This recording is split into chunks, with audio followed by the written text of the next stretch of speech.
Hey, what's up? I'm Mike DeVries. And I'm Jamie Parker. We're here to show you Photoshop techniques, and we're going to show you a bunch of different things from beginning to advanced. Jamie's been doing Photoshop and Illustrator things for 10 about years. 10 years now. He's my apprentice. He's been here for about a year, and he helps me a lot with my flyers, business cards, banners, you name it. He's a big help, and I saw a lot of potential in this kid when I first brought him on, and I knew that he was really good at what he did, and he wanted to learn how to tattoo. So I figured it would be a better exchange rather than him just mopping the floors and taking out the trash every day. So he teaches me a lot, I teach him a lot, and you know it's going great. So we're going to show you guys a lot of things today: zombifying photos, everything that we do from early stages, prepping for your tattoo, colorizing a black and gray photo. We're going to go over all the shortcuts. Lots of things we're going to show you today. Like I said, from beginning to advanced. And yeah, it's going to be a good day. Yep. Yep.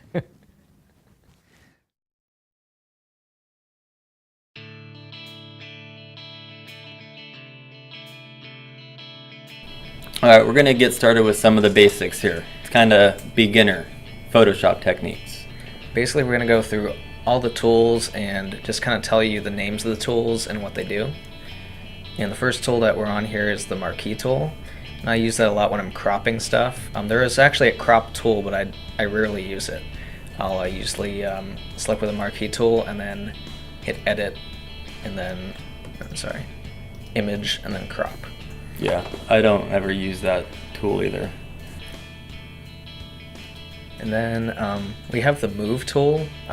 We use that a lot when we're dragging images in and around the canvas there. Yeah, or into another image if you want to, create, it almost creates another layer, like pulling an image into another image. Right. Then we have the lasso tool.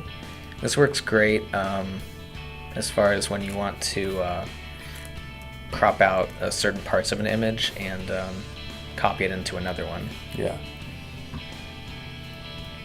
Okay, so what I'm going to do here is take the skull image and use the first tool that I'm going to mention is the marquee tool. And I'll take just the skull, click image, crop, and get sort of all that background. And I'm going to use the next tool, which is the move tool. Open up this image of leaves, and can actually, and using the move tool, click once and drag it into this picture.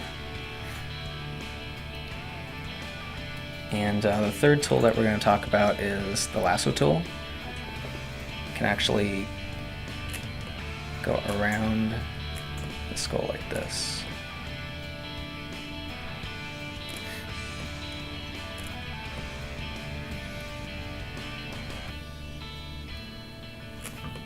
Now we just have the skull selected. So now you could even move it around even more. Yeah, but first I want to have my selection and inverse it. I can press delete on the keyboard. Get sort of even more. And obviously you could get closer with the lasso tool, or you could get out the eraser tool, which we'll talk about next, and you could get even closer. And then you could still move the skull around if you want to. Right. Using that move tool. And one of the reasons why you might want to crop out that skull is let's say you're gonna use that skull just for your tattoo of the skull. I'm cropping out all of that black, dark background so you don't waste as much ink in your printer, because ink's expensive. So sometimes that's helpful just for that aspect. The next tool I want to talk about is the magic wand tool, and you are able to select different parts of the image based on what color it is. So I'm holding down shift right now on the keyboard while I'm clicking, and I'm able to select all of that dark color. Right. continuing to hold shift. So you could erase the background would be one thing that you could use that for, right? Right. Just Press hit delete. and whatever background color is in your swatches right here, it was white, so it's going to show white behind the skull. If I press- And now you could take this and drag it into, like, for example, we did the leaves, but you could drag it into any photo that Right. you want. You know, if you wanted this skull to be in front of anything, fire, leaves, a building, it could be anything. You know, this is just a few examples that we're showing, and then they could, you know, you guys could use your artistic skills to create things, you know, but this will definitely get you a good start on using these tools. Okay, so now we're on the spot healing brush. It's a little Band-Aid icon, so it makes it really easy to find on here. This is definitely the best tool to use when you're taking little spots and imperfections out of a photo. And all you have to do really is click once and make sure that your brush size is pretty small, like just covers what you're actually getting rid of. And you're using the brackets to make your brush size smaller and larger. Right. So that's what he's pushing right there is the brackets. The right bracket makes it bigger, and the left one makes it smaller. Yeah. And this is just, you know, some lint from the paper towels that sometimes happens, especially when you're using Viva paper towels that we all love. Sometimes you'll get a batch where you try and clean it off and you get this little, you know, paper towel lint and little dots everywhere. So instead of just saying, that's the way it is, print it, post it, you know, you might as well go in there and fix it up a little bit, you know. And you can use this for anything, really. If there's, say, blood on the tattoo, a lot of the times when you're packing in white, you're going to definitely have a lot of little blood spots. Yeah. It's great for that. You try and clean off your tattoo the best that you can, you know, before you take your finished picture. But sometimes, you know, there might be just a little bit of blood that you didn't see at the end, but instead of posting it bloody, you know, just use this tool and get rid of it, you know, just like he's doing here. It's not that you're enhancing anything, you're just fixing up your picture a little bit, and there's nothing wrong with it, you know. So what's the next tool we're gonna do, Jamie? Okay, let's see. So there's other tools within this spot healing brush. What are these? I don't use any of those. We don't use any of these? No. Okay, so then let's just move on because I don't use those ones either. Obviously, if you want to play with them, go ahead and play with them, but we're just going to show you the important stuff. You know, stuff that's very geared to tattoo artists and painters, or any type of art that you want to prep, or that you want to prep before or after your finished artwork is done. The next tool we're going to talk about is the brush tool. And I actually use this tool a lot, probably more than most. Yeah. You can actually select the color you want by clicking on this swatch right here. And once you click on it, it brings up the color picker, and you can select pretty much any color you can imagine. Press OK. You can see that it appeared right here as well. Now you're using your brackets again. I'm using the brackets to make my brush bigger and smaller, and the right makes it bigger and the left makes it smaller. So let's pull up the skull image again.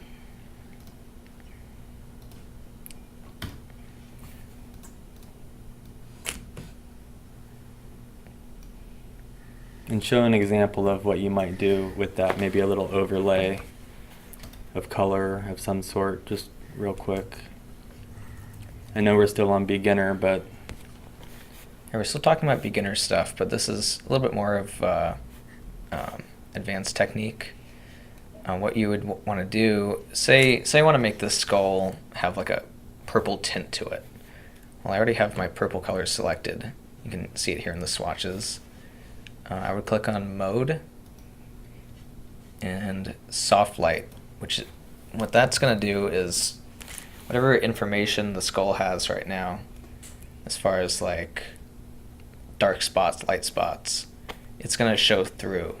So it's just going to be like a tint. Right.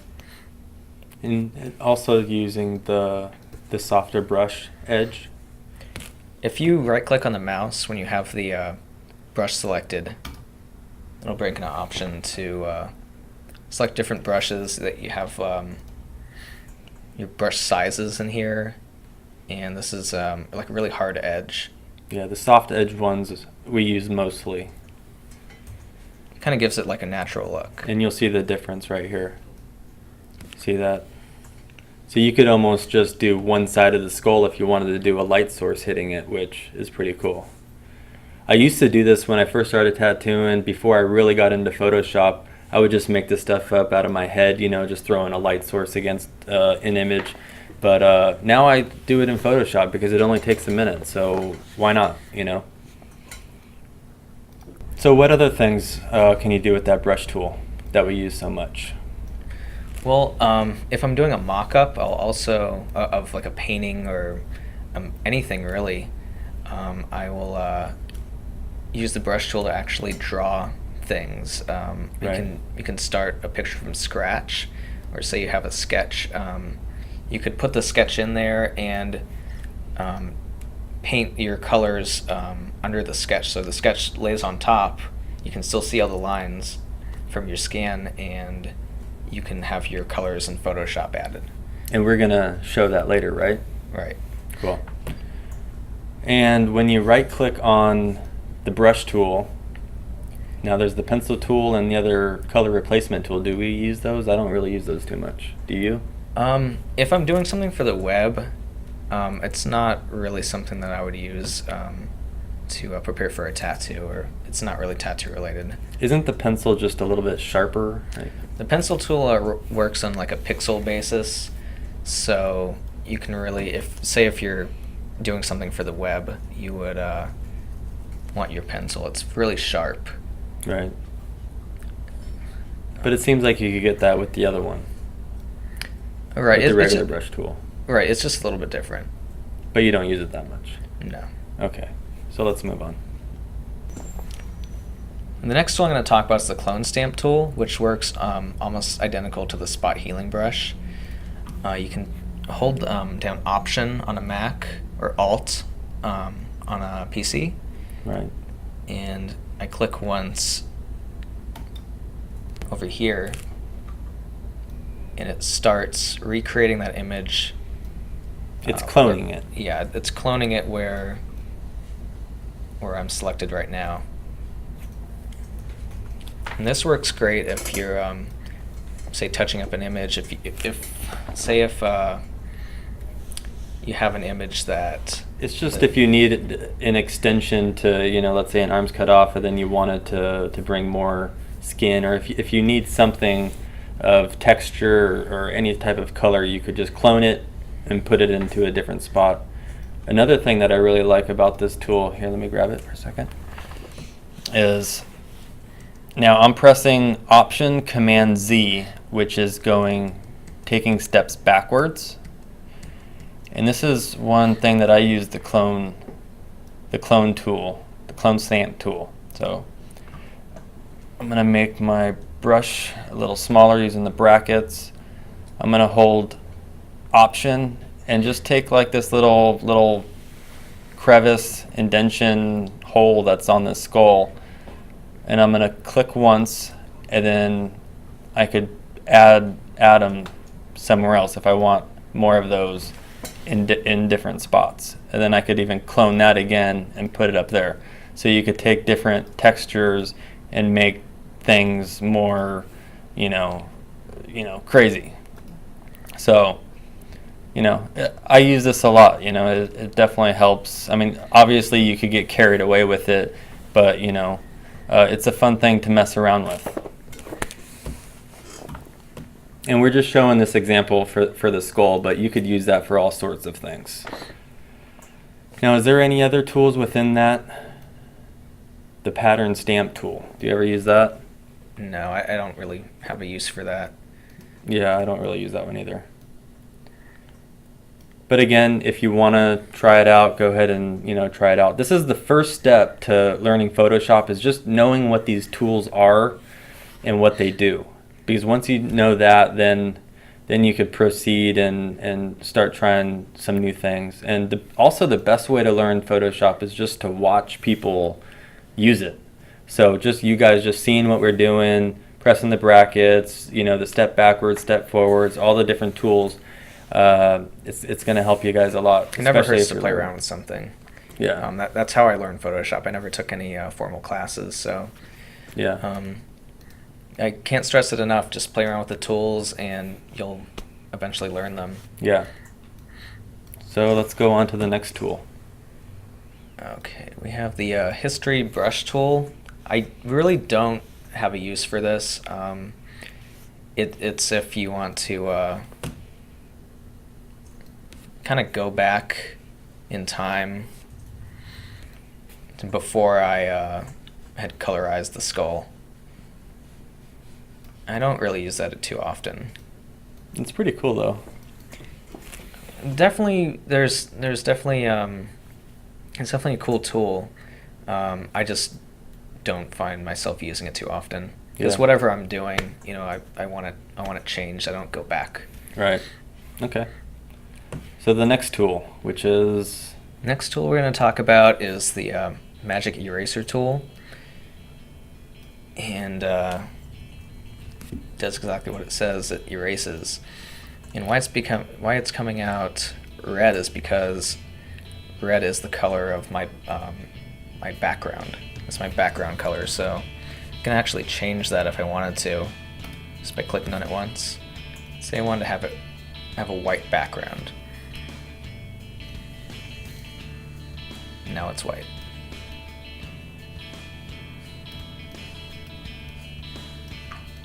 it's just like an eraser, just like it sounds, right? It's an eraser that you can set the background color to be anything you want. Okay. So say I have a picture of a tattoo, and I want to just get rid of the background. This is one option I have, is to erase the background. And if I want to have a black background, I just select black. Right. That's easy enough. There's a lot of options to take away a background in a photo, and this is just one of them. Yeah, we'll go through the other ones later. Is there other tools within the eraser? Yeah, there is. I don't. I like the Magic Eraser tool. If you try that one. See, it kind of takes what that color is and kind of erases it, and you could change the tolerance. The higher the tolerance, the more it's going to take that color or the information of that color and erase it. And I've seen people do, where they want to get rid of background around a tattoo instead of, using the pen tool or using the brush tool. They'll just use the Magic Eraser tool and get rid of background. It also works if you want to magically erase the background and then take the skull and drag it into something. It's just another way of doing it. There's all different ways to kind of do the same thing in Photoshop, and then you play around with it, and then whichever one works best for you is kind of the one that you'll end up going to, But that one's pretty cool. I use it sometimes. So the next tool I want to talk about is the paint bucket tool, and I'm going to show you an example right now with Mike's dog. It's my dog Daisy. And I just full screen that by pressing the F key on the keyboard. And I have the paint bucket tool selected with a tolerance of 5. That's probably not going to be enough. It's not really picking up anything. Because all those colors are pretty similar. Right. So if I bump it up to 25, you'll notice a big difference. And it knows like the color information differs from what the dog is. So it's only getting all the green stuff and not the tan color of the dog. So that's just to change the color of the background Right. things of that nature. I really wouldn't recommend using this to black out a background or anything like that. It's just a tool that's there. Yeah. Plus, once you get it like this, you could always take the brush tool and clean it up too. All right, I still have my color selected. Click on the brush tool, or I could press B. See if I select a different tool and I press the B key. It goes to the brush. Right. B for brush. Easy to remember. And I'm making my brush a little bit bigger with the right bracket. And So that's one way to do it. painting around. And then obviously, if you changed your color green to black, then you could black it out. And Right. If I press X and change that to black, basically by pressing X, you're just changing the foreground and the background. Right. Okay. So is there anything else that you would use the paint bucket for? Not really, but there is another tool within the paint bucket tool. The gradient? It's the gradient. And what that does is takes both these two colors and kind of combines them.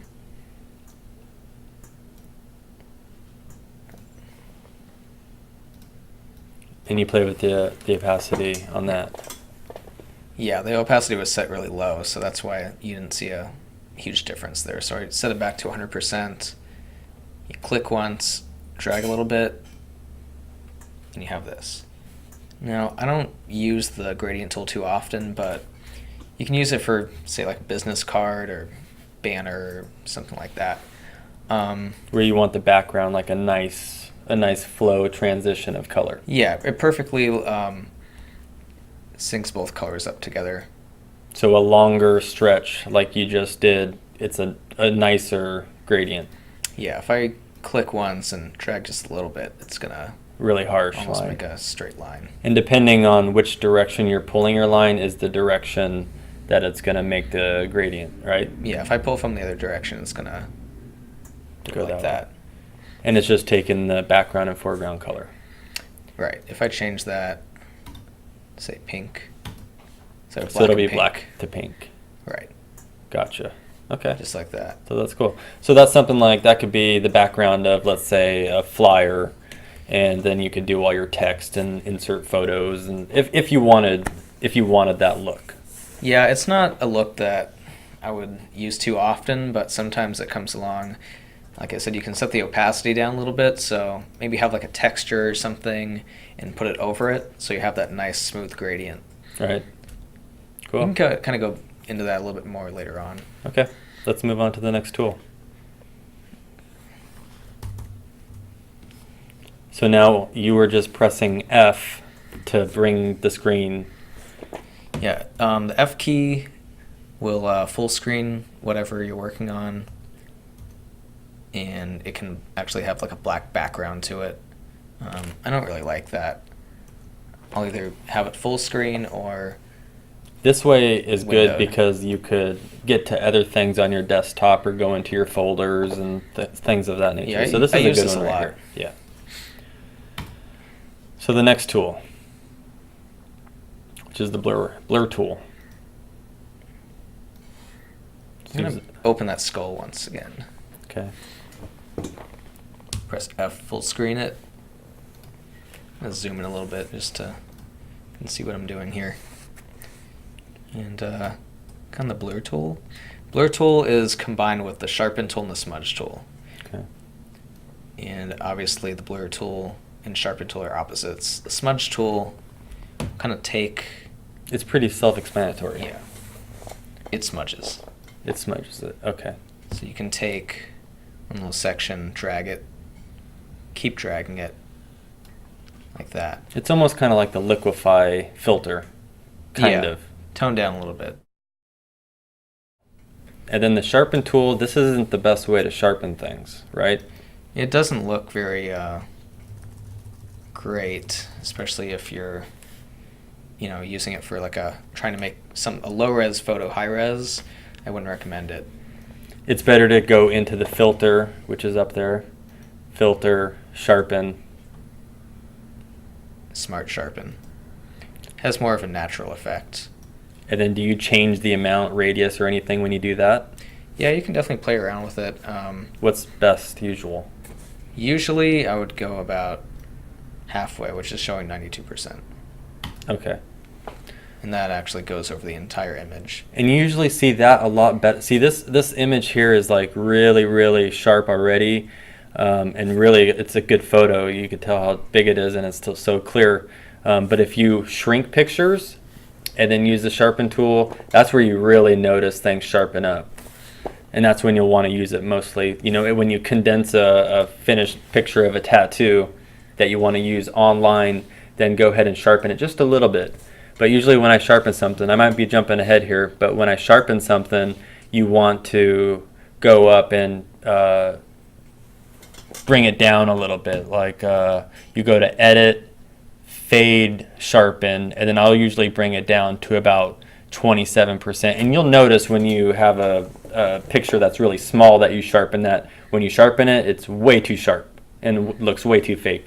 So you just got to bring that fade down, way down, and then it looks more natural. You know, main thing you just want it to look like the tattoo. We'll go back into that with a different picture because obviously this one is kind of hard to tell. Yeah. So what other tool was in there? And we have the blur tool.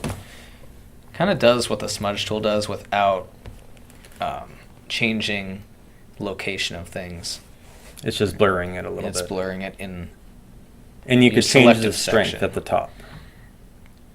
Right. Right now it's 100%. I could change it to 50.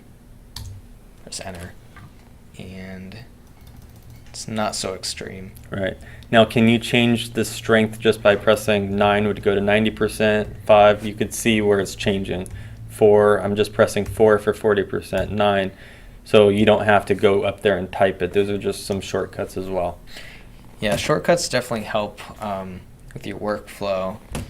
You could press 1 for 10%, 2, 3 for 30. It goes like that. Higher the percentage, the stronger it's gonna, make the tool work. And the same thing goes for the brush tool. Your opacity, if I press 4, it's going to go 40% opacity, so it's not going to be so strong. Yeah, and we usually keep the flow at 100. We don't really mess around with the flow too much, right? Usually keep that about 100%. No, it acts kind of like the opacity, so I don't see the point of messing with both. Yeah, so just mess with the opacity. Kind of makes things confusing. Yeah. So say if I wanted full black, I'd press 0, which is 100%. You got full black. Okay. Or if I wanted something a little bit less, I'd press 8 for 80.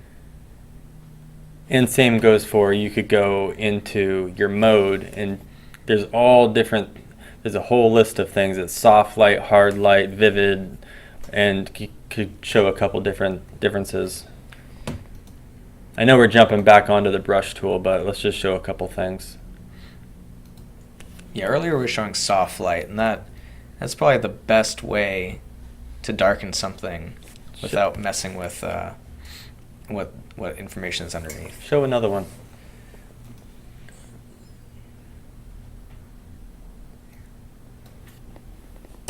So you just clicked on multiply. Multiply. What does that do? It kind of acts like the soft light, except if I keep clicking, it's going to get darker and really hide what's underneath. Okay. Which you might want that for depending on what you're working on. Right. Yeah, you could tell how much darker it is in the center where you hit it 5 times compared to 1 time down Exactly. here. Okay. Well, let's move on to the next tool.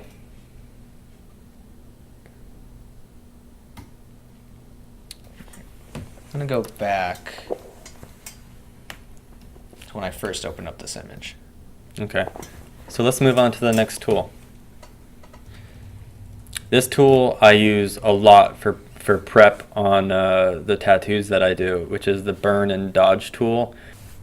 It darkens or lightens sections, and I use it a lot. It almost like plays with the contrast and values a little bit before you start tattooing, and I use this one a lot. I showed it in my last video, but maybe we'll show a little bit more and show more examples as well, and we'll get into that when we get into intermediate. But go ahead and show what it basically does. For example, if you're looking at this picture and you say, maybe the dark spots in this nose, like nose cavity, are too dark. I just want to lighten it up a little bit. I could either click a couple times or hold it down. Just kind of go in circles. It's going to make it lighter. Right. And usually for something like that, you wouldn't do it in that section. You would hit maybe, the ridges and, where the light would actually hit it. You know what I mean? Because that's where you were just lightening. That's where I would probably burn to make it darker. Yeah, I could set it back too if I use the burn tool. And go in that same spot. Kind of go back in time a little bit right there. Yeah. So show us, burn some other sections that it almost it raises that contrast. And if you tattoo it that way, it's going to have darker values in certain spots that are going to make the tattoo hold up better over time and also look more striking. So it's kind of like a win-win situation. That's also something that you could do without Photoshop. Like I said before, I used Photoshop a lot. I would just do it just out of my head, just bumping up those levels, just knowing like the darks that you see, just make them darker. The lights that you see, just make them lighter. But this helps just because you could kind of show your client closer to what it's going to look like. And also it makes the tattoo go faster as well when you have your reference and you kind of, you could see it and flow better. So right now I'm using the burn tool to darken up these areas, but there's also another option within the burn tool, and that's up here with range. And right now I have it on midtones, so it's darkening it, but it's kind of keeping a lot of grays. Like it's not keeping like anything vivid. Right. Now when I'm darkening these areas with the burn tool, you can see that it's kind of coming out gray. I'm just kind of getting rid of any color information that was there already. Right. That's because I'm on highlight in the range mode. If I select midtones, it's gonna kind of keep the color information while darkening at the same time. Yeah. It's a little bit unnatural. You kind of have to switch in between these modes to get your desired look. So you play around with all of them. Yeah. But mostly you're on midtones for most of the time. Yeah, mostly I'm on midtones. That's more of like the natural look. Right. But it can get to be a little bit too colorful. Right. So that's when I'll switch. That's when you'll switch? Right. Okay. We'll get more into that as well. We got a lot to show you, so I say we move on. Okay. I'm gonna go back on the skull here. So you could scroll all the way up and go back to the original. Right. You just have your history panel open, and I use this constantly. It has a certain number of your steps that we went throughout this whole burning process. And if I want to go back to the original, I just scroll all the way up, and you can see the image of the skull before I touched it. I'll just click on that. Brings it back. Right. It's like I just opened the file and didn't do anything to it. Right. So I'm going to press F, continuing to press F until I'm in window mode. So what's the next tool we're going to talk about?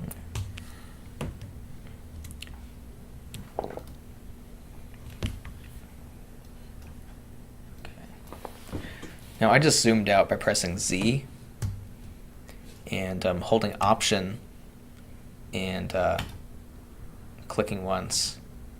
You can zoom out of your image. Okay.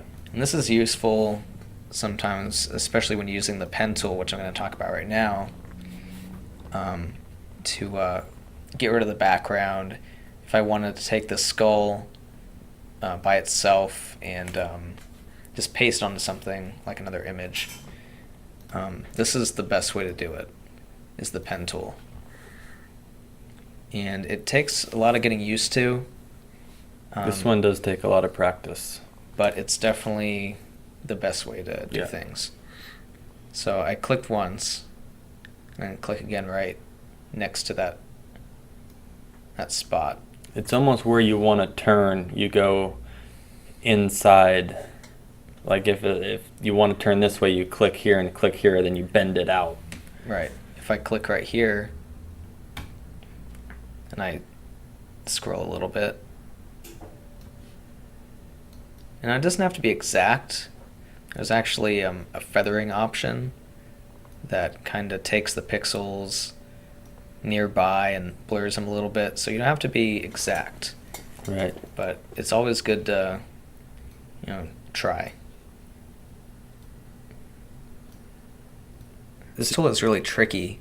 If you have some trouble with it and you need to go back, say you have you put one of these control points at the wrong spot, you can always go to your history up here, go back a spot. Or you could also use the option Command Z Right. and go back as well. Yeah, it acts as the same thing, except with the history you can actually pick the exact point where you started off, Right. and the Control Z will only go 1 point back. Okay. So go around the skull real quick. It doesn't have to be perfect, because obviously if you want it more precise, you could spend more time and get it perfect. But I'll spend a lot of time doing this, and the best way to do it would be to zoom in. That's how you're going to be precise with it. But for this one, I'm just going to go pretty quick. I'm so used to this tool that it kind of comes naturally to me, but it's definitely a big learning curve. and this tool is the one that we really use a lot for putting different backgrounds around your tattoo. Right, For this the is what finish. it's made for. Yeah. Where basically he's going to go around this whole thing. Let's say this was a tattoo. He would go around this entire thing, then he would inverse it, and then he'd be able to color the background whatever he wanted. And we're going to show you that. Or he could go around this whole thing and then drag it into a different picture if he wants a skull within a different image. So what are you going to do with it now? Well, now that my path is complete, you'll see in the layers panel there's also a paths tab. So I'll click on that, and that's the path that I drew right now. You can see it's in the shape of the skull. Right.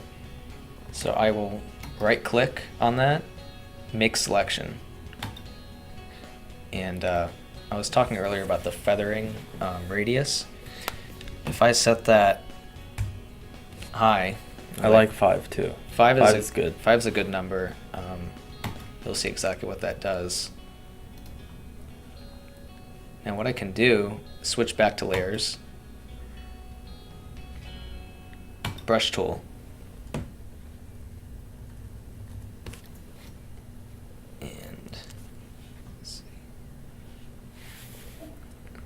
Switch to the brush tool. Make sure that your selection is behind the skull. Right now, it's kind of hard to tell, but I know because I've been doing this for a while that it's selecting the inside of the skull. So if I start messing around, it's going to be inside the skull and nothing on the outside. Right. So do you have to inverse it? Yeah. I'll Okay. go back, select, inverse. So now it's not selecting the skull, it's selecting everything around it. Exactly. You can tell because the little marquee, You can see it's going around the whole thing. yeah, it's not just the skull. So I'll set this to normal and kind of paint around it. So it's the same type of thing that you would do around a tattoo where you're doing like, you want to black out like all this and all of this. Same type of thing. Right. I would never use that bright of a color. Of course. But we'll show you that as well in a little bit, exactly how to do that and exactly what color is best for that. So is there anything else that you use this tool for? It can be used for a lot of different things. Mainly just to select certain objects and move them around. Because once it's selected, then you could just move it. You can just do a lot click of and things. move it. If I wanted to, I could take my selection of the skull, and I could make a copy of it. Which is Command C. I just have the skull selected right now. Right. I could Command C, Command V. And what that did was, you can see in the layers panel that the skull is on top. Just like that. Right. And we'll get more into layers. And you could also drag this into another window. I'm going to press F a couple times here. So let's say you had another window that was there open. You can now drag that skull into another image. Right, I'll show that right now.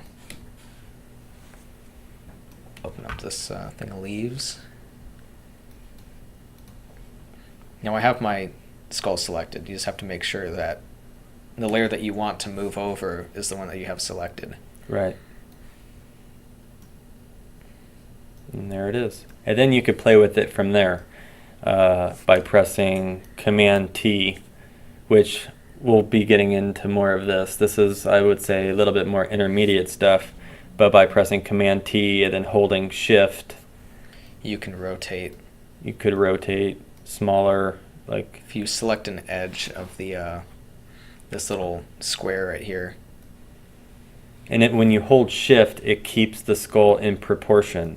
Because let's show if you don't hold Shift. Now do it. It makes it all tripped out, which maybe you want that. But for typically, you would want it all in proportion when you shrink it or make it bigger. So you hold Shift and then do that. But we could get into more of that later too when we get into more intermediate and advanced. So now there's other pen tools within that. So what do those do? there's add anchor point and delete anchor point. I don't really use this too often. Yeah, I've never really gotten into those either. So, okay. Mostly you just click on the top one, which is the pen tool, right? Yeah. Okay. So let's move on.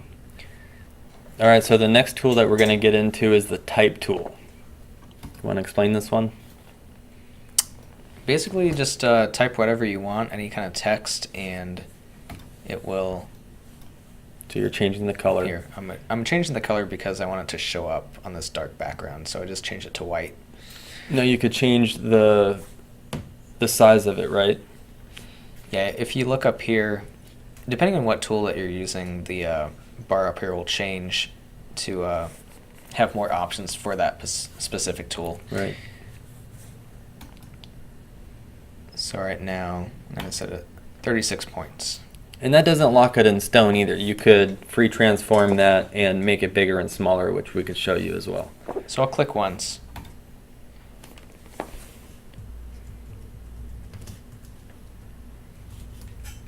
Badass skull. All right.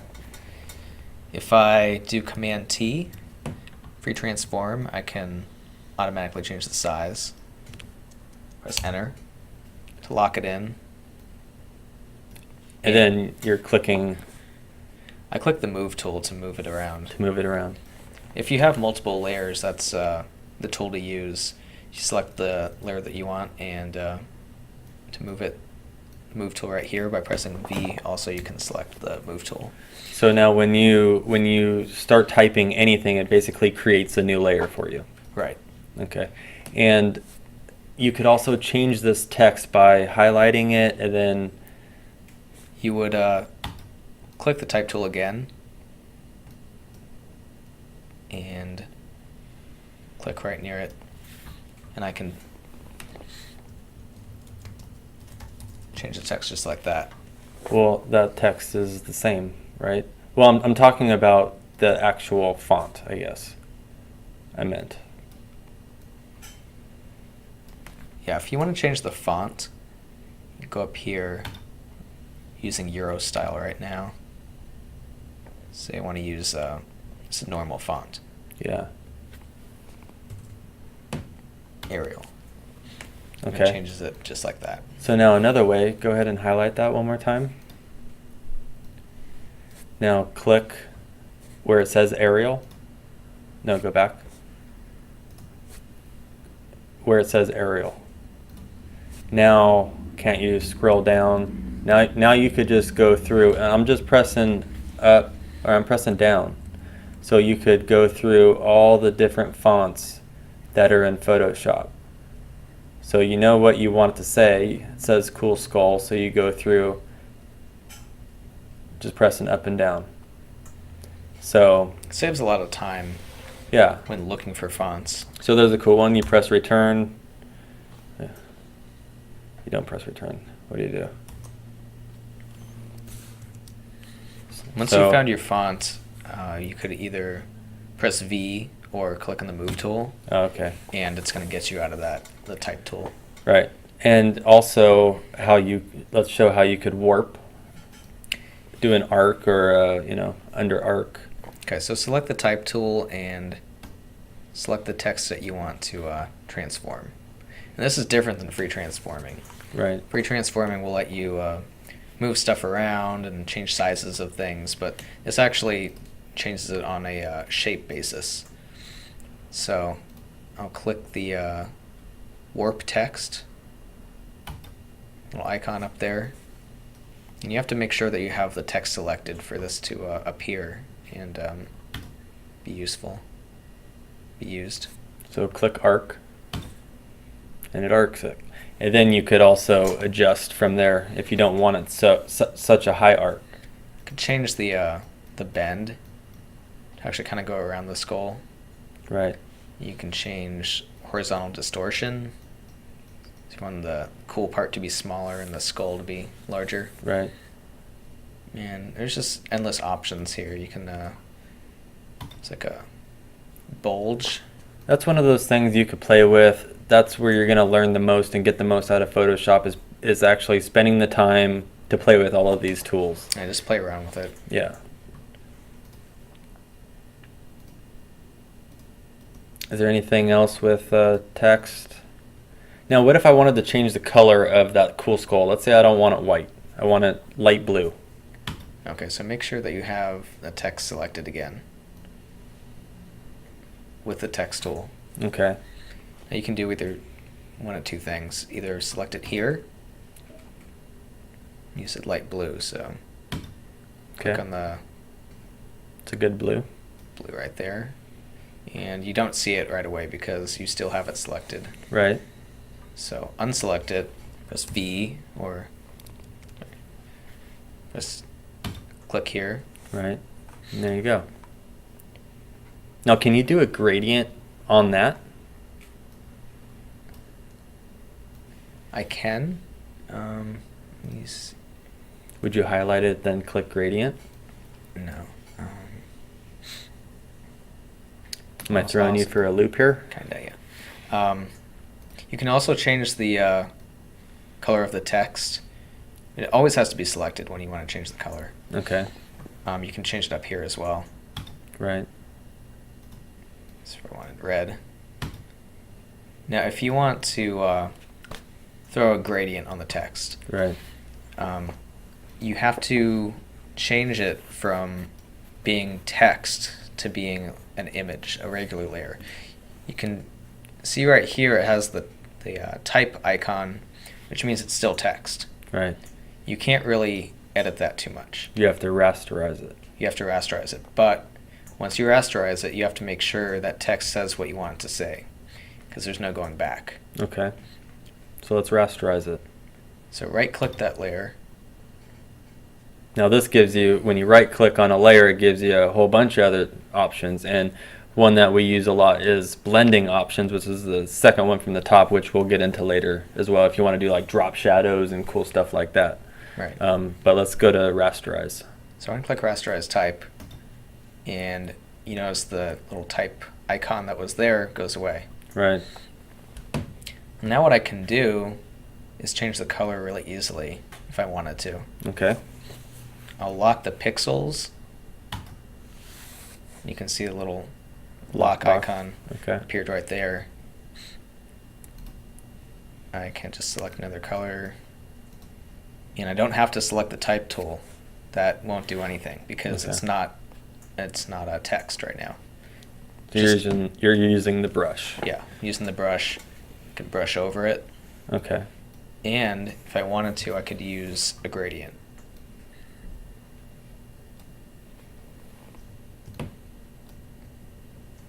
And it's not showing up that good because my opacity was down at 21%. Right.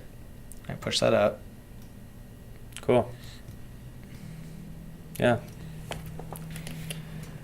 Is there anything else that we need to know about this text or the type tool? I think that's about it. Okay. Well, let's move on to the next tool. Now this next one, this is the path selection. Yeah, this I don't find myself using too often at all. Yeah, I don't really use that one either. What is it? Do you know what it does? If you have a path, say I make sort of simple path like that. Select that, I can move my path around. And what would you do with that? Well, the normal selection tool won't touch it. It won't do anything. So if you wanted to move a path, you can do it that way. But like I said, I don't use it that often or at all. Okay, so we don't really use that one too often, so let's move on to the next tool.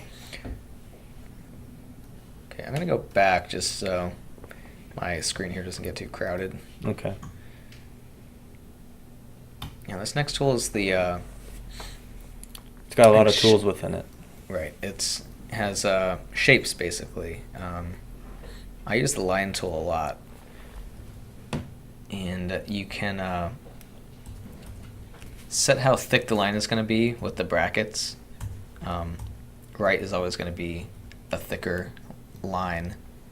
You can see exactly how thick it's going to be. Now you're holding shift when you're doing that Yeah, that's to make it to go straight. just straight, like straight horizontal. Okay.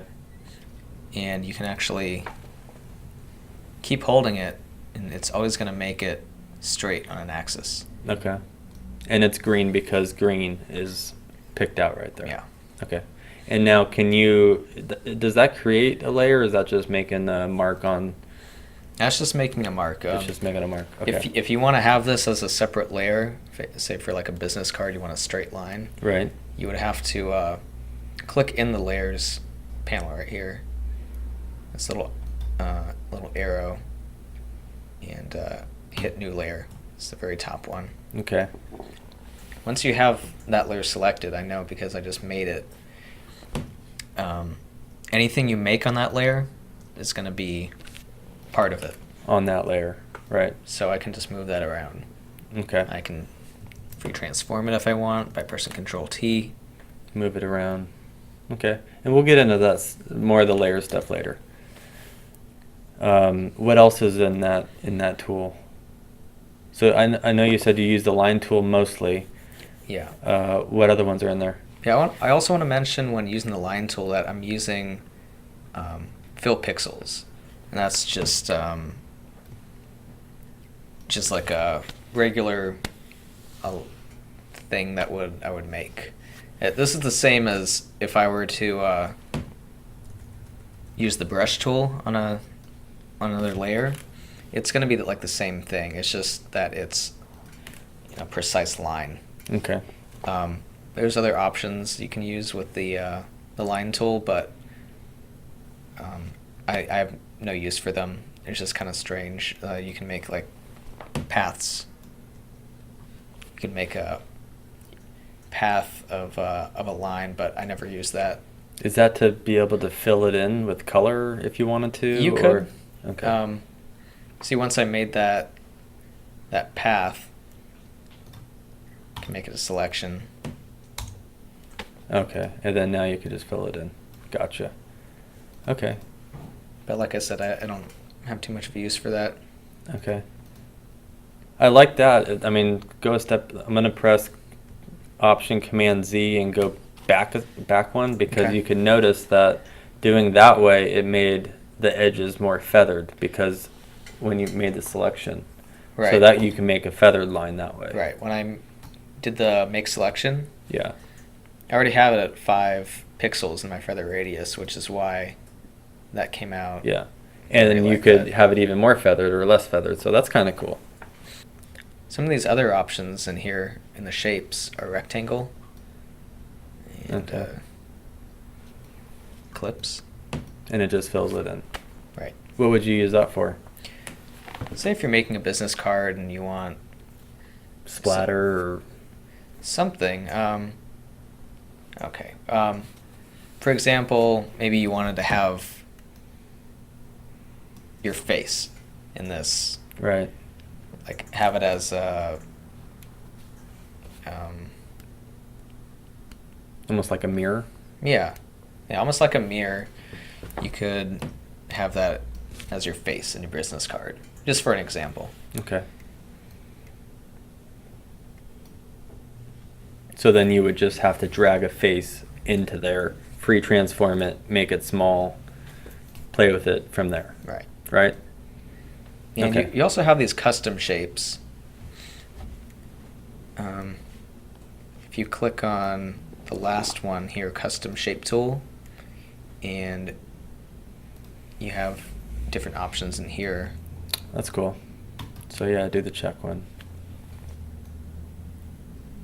And you're holding, I'm not holding shift right now, so I'm able to make it any kind of weird if shape you're I holding want. shift, it I would be, It will be exactly what it was meant to be. holding shift like always keeps things like proportion Consistent and proportionately. consistent. Okay.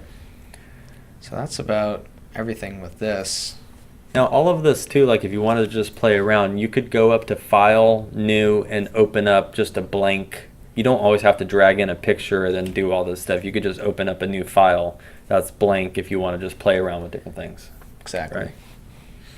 Okay. So, anything else in that tool? No. That's pretty much it. Okay. Yeah. Well, let's move on to the next one. Okay, the next tool is the notes tool, which I never use this. This is, say you're sending a file to somebody, you can make like a little note inside the file if you want something changed, or I don't use it. I've never used it either, so let's move on. Next tool is the eyedropper tool, and you can select different colors with it. You can see So if- it's just wherever you're selecting, it's showing in your little yeah. box of color. Yeah, there. say if you want a really specific color, like this orange, red, and inside the skull nose, Yeah. click there, and it just appears in your color swatch, Right. your foreground color. There's other tools, the ruler tool. These I don't really use at all. Yeah, me neither. But there's another way. There's a shortcut to when you're on your brush tool to be able to get different colors of things too. And Yeah, that's why I never really use the eyedropper. Yeah, because there's a much easier way to do it. You're Yeah. just holding Option. Yeah, it's Option on a Mac and Alt on a PC, Right. and it just turns into the eyedropper tool. So there's really no need for you to ever click this. Okay. And the next tool is the hand tool. If you have your image really big, like widescreen, kind of move around with it. Right. But I mean, I don't see why you can't just select it like this, or It's not a tool that's completely necessary, no. but if you need to move something around, you can. The last tool is the zoom tool, and very self-explanatory. It automatically comes up as a zoom in, and if you want to zoom out, hold Option or Alt on a PC. Holding that down, you can zoom out. Okay. Or you could hold it and then, doesn't it say zoom out or in? Or you could right click right there, then you could zoom out. Right click. Just like or that. zoom in. That's just another way to do it. I find it easier just to click Option or Alt, Yeah. and you can see that it has a minus sign and the little magnifying glass Right. to zoom out, and a plus when you want to zoom in. Right. So what are these last two little boxes, the little tools at the very bottom? This is like a mask tool. I don't use it at all, to be honest with you. This change screen mode. When I'm pressing F on the keyboard, that's if I was clicking this, it does the same thing. Okay. So F's just the shortcut for that. Right. Okay. Cool. And I also want to mention, I know we were playing around with this earlier, but I want to mention the foreground and background colors. Like I said earlier, if you press X, it will switch these two colors. Okay. Or by pressing those arrows. Or by pressing the arrows. Or by pressing that as well, right? By pressing... Oh, that this- makes it black or white. Yeah, this is the default. When you first load up Photoshop, it'll be black and white. Okay. So if you Very want, you cool. can click that or go back to a color. Okay. So that's pretty much the tools in Photoshop. Yeah, we're gonna go in depth in each one of these, what we use them for, and stuff like that. Yeah. Also, let's go. This is some beginner stuff as well. Just going up to File and going to New or Open Files. So let's just say you wanted to just open a new file. Yeah, if I want to start fresh and clean with like a brand new file, usually what I'll do is first make sure that it's RGB color, which is what your monitor sees. If you want to print something and you're getting ready to print, you want to change it to CMYK. Like if it's a business card or a banner Right, and or you can- magazine. Yes, and you can do this at any time. Say you finish with your file, you're done, you're ready to print. There's an option in image mode. You can change it to CMYK color. Yeah. Okay, and that also in there you could change it to the grayscale, which is pretty cool if you want to desaturate something. So I'm going to click File New. Always make sure that your resolution is high. Print quality is defaulted at 300 dpi. Yeah. So if you have anything that you're trying to print and it's under 300 dpi, chances are it's not going to look that great. Right. So Printwork 300, website type designs and graphics could be at 72. Yeah, 72 is the default for anything on the web. Okay. And then you could choose pixels or inches. Yeah, I don't like to have pixels selected. Inches just kind of makes more sense to me. And also, when you're printing something, I wouldn't have anything under 6 inches if you can avoid it. Okay. So set that to 6, 300 dpi, RGB color. Okay. So that's pretty basic stuff. Just gives you a nice white blank little screen there, little box to play in. And you can bring any type of file into this screen and just kind of work with it. Say if you're making like a new, like painting a picture, or doing a mock-up, business card, Right. flyer. Right. And what other tools are up here Okay. if you press edit? Edit, you have step backward, Control Z, paste, fill. If I wanted to not use the paint bucket tool, you can actually go up here and click fill. Foreground color, it's telling me that's this red color right here is the foreground color. Right. And it's set, opacity is 100%, press OK, fill the entire screen. That's because it's 100%, right? No, the opacity is how strong it is. It's always going to fill the entire screen up. Okay. When you go edit fill, it's the entire screen and not a selection. Okay.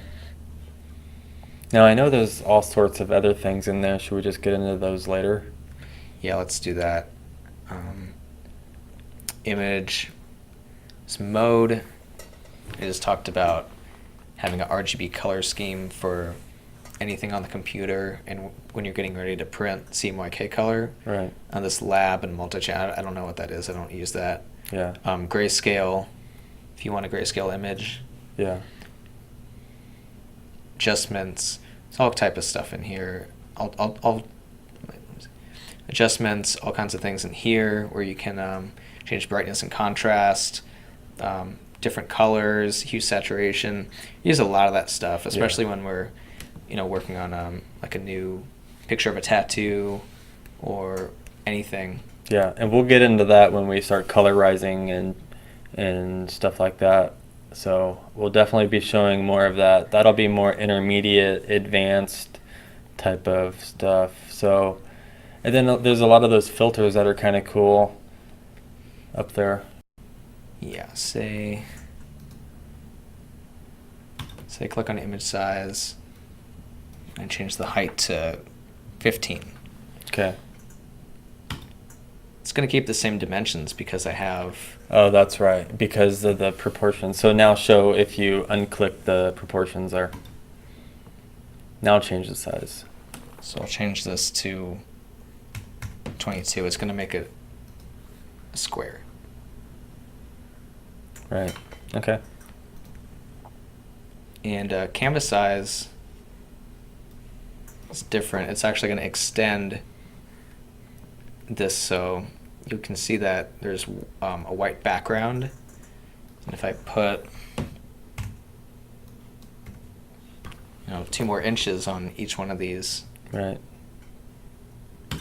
click OK, it's going to add to that.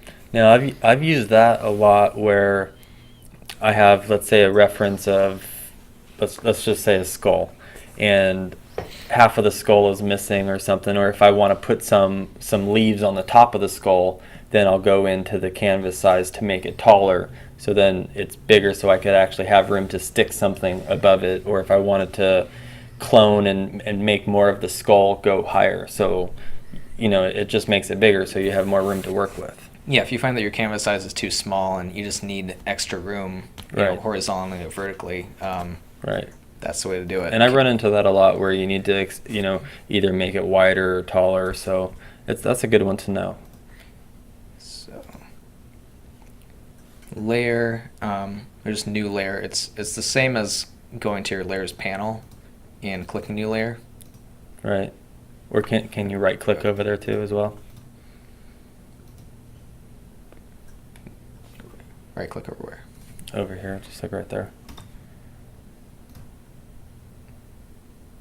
I guess you can't. Yeah, I think you have to click that. Okay, so just say that again then. Okay. Have your layer options. This new layer.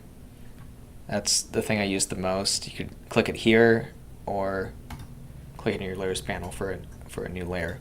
Right. It's the same thing. It's just in different locations. Now we'll get into the layer stuff. Layers is a little bit more advanced, so let's get that taken care of in a little bit. But what's the next one? Let's go to select. Select. The only thing I really use in here is the inverse. When I have a path and then I turn the path into a selection, I'll need to inverse it sometimes. Right. Okay. Let's go to the filter is pretty cool.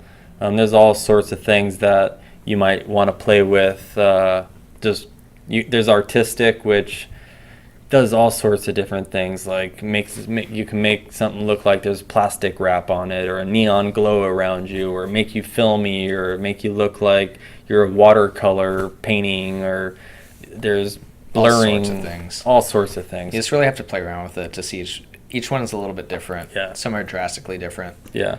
One that I like is go to distort, and there's some of this like ripple, twirl. Some of those things kind of do some cool things, so you could play around with that a little bit. Go into a couple of those later. Show them on an actual picture so you can see what they do. Okay. And I use the sharpen one a lot, but other than that, there's the liquify.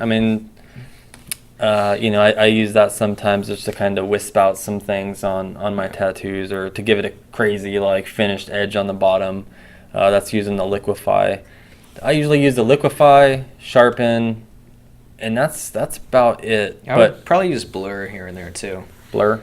Yeah. Okay. So let's go to the next one. Analysis. Nothing in here I use. Really nothing. View. You have your screen mode. This is also the same thing as clicking here or pressing F a bunch of times. Right.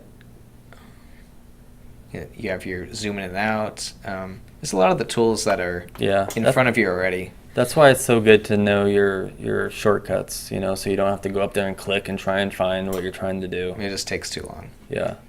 Yeah. So this one, the window tab there, how's this work? There's so many different things. Well, you have your default workspace, which is the way that they have it set up when you first load Photoshop for the very first time. If I click that, everything is kind of laid out the way that, you know, Right. they want it. And this over here on the left changed. It made it tall. I think we both like it better when it's side by side. Yeah, the toolbar I don't really like attached to the left like that. It's just too static, and sometimes I want to see something over here, and it's blocking what I'm trying to look at. Right. So if you just click it and move it over, it will detach, and you can move it. Yeah. And then Anywhere you want. hit that little arrow, and it makes it side by side, right? Yeah, like that. I like that because it condenses it. Yeah, A why little bit why more. have something so long when you can't see what you're doing? Right. And What else is up there in window? So you would hit default, and this is basically your good starting point. You could make your tools over here a little bit different. You got your layers over there, your histogram, all those things, which your everyday use, you're not going to use all that stuff. Mostly your layers is really important, and the history, right? layers and history is what I usually have open. Yeah. So anything else, And you can move those around. you can take them out, close them out, and you can actually save. Once you've done all this, you can save that workspace just for Right. you.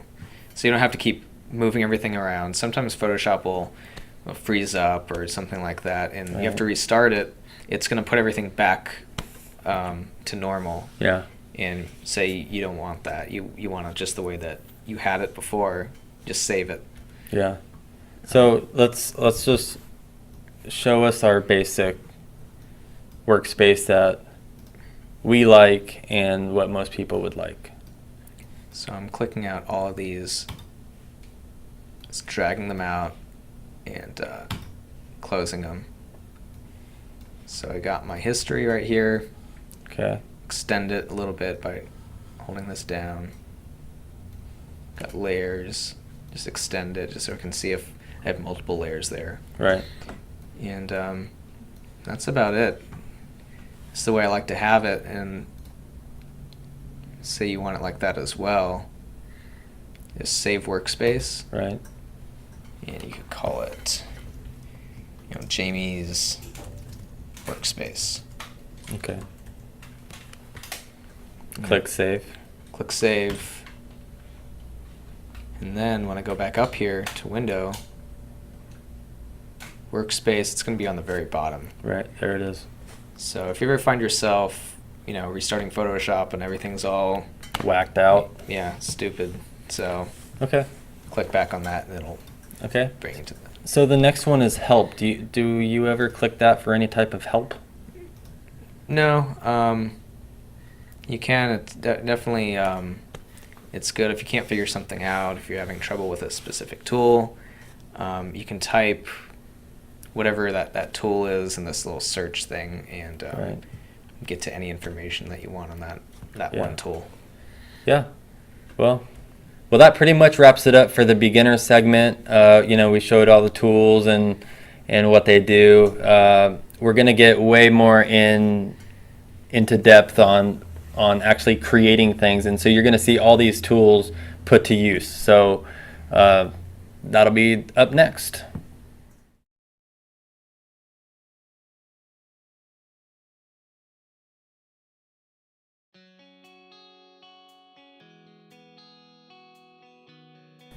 Okay, the first shortcut key I want to show you is for the marquee tool, and that's M on the keyboard.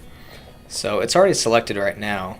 If I press B, for instance, you can see that it indents on the brush tool for B. I'll press M again, and it selects the marquee tool. This is really good when you're trying to use a bunch of the tools that you use often and quickly, it definitely helps you pick up speed when you have like a deadline. So that's M for the marquee tool. And V is for the move tool, so I'll press V on the keyboard. And I don't know why V is for the move tool, but it just is. The L is for lasso tool, so I'll press L. Select the lasso tool. W is for the magic wand tool. And I'm just showing you the ones that I use often. This is, there's a lot of shortcut keys in Photoshop, but I'm not going to cover all of them. You want to press J for the spot healing brush tool. And B is for brush. It's really easy to remember.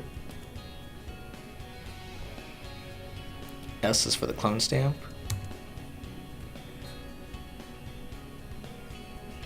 You can actually see if you mouse over these that it has the letter of the shortcut key right here.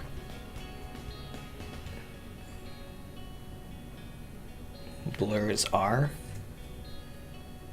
and O is the dodge tool, and P is the pen tool.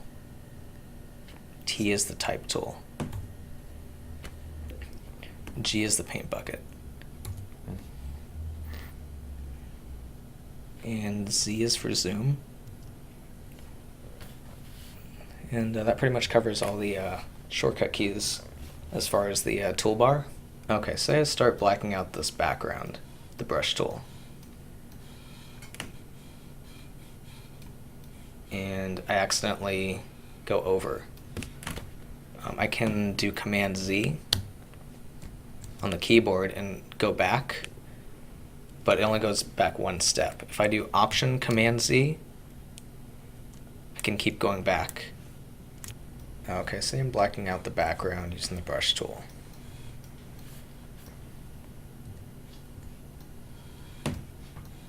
And I make a mistake, kind of go over the part I don't want to cover. Right.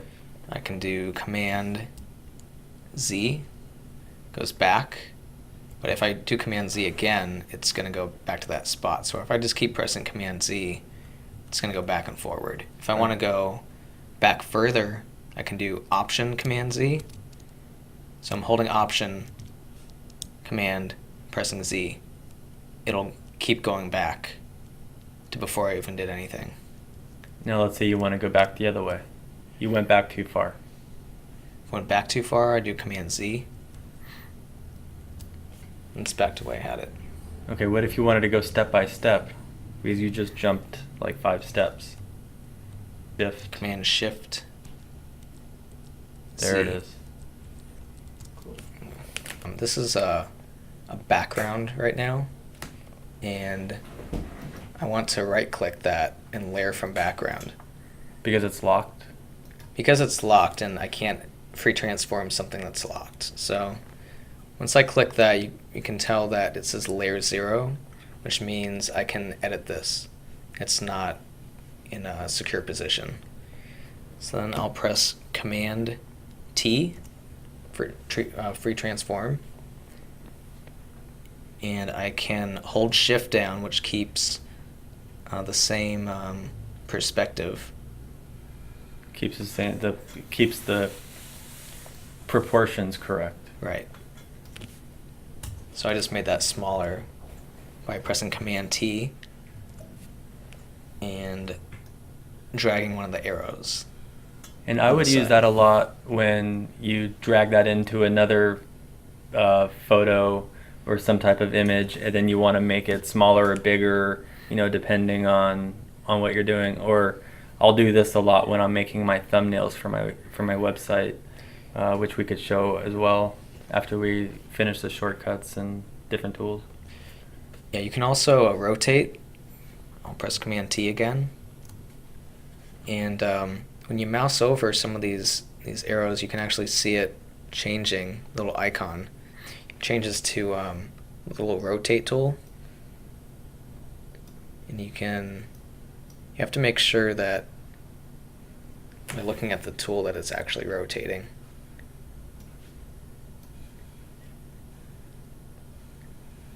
What else does it do?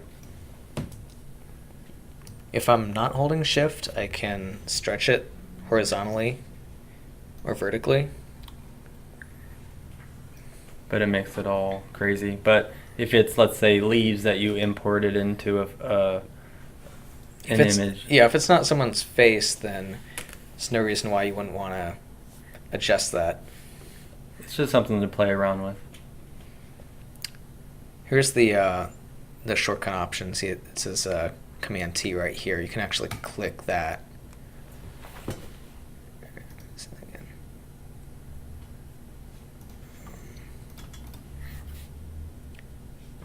If you don't want to press Command T each time, you can click Edit for Transform, and it's doing the same thing as if I were to press Command T. You can rotate, scale, unlock my layer from background, click OK, edit, transform. And there's a lot of different options in here. There's scale, rotate, skew, distort, perspective, and warp. A lot of the ones that I use a lot are mostly skew and warp. And I'll show you what they do right now. Actually, you know what? I should be showing this on that picture.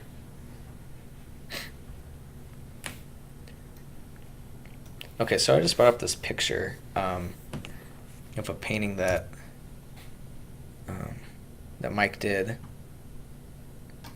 And sometimes when you take pictures like this, if the camera's not straight on, you could tell that you could see the bigger gap on the bottom, and it looks like the camera was higher. It wasn't straight level to the picture or to the painting, so that's why it looks a little off.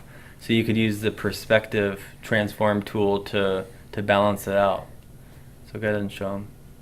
Okay, the first thing I'm going to do is layer from background. Which makes it able for me to transform this. I'm going to use the marquee tool, crop it, image crop, marquee tool again. Now, using the marquee tool, I'm just making sure that I have this whole thing selected. If I wanted to just adjust this part in here, I would select it. But I want the entire thing. Go Edit, Transform, Skew. I can adjust it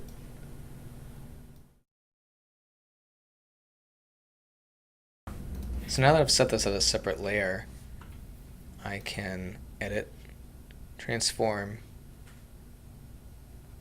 click perspective, adjust it so it looks right.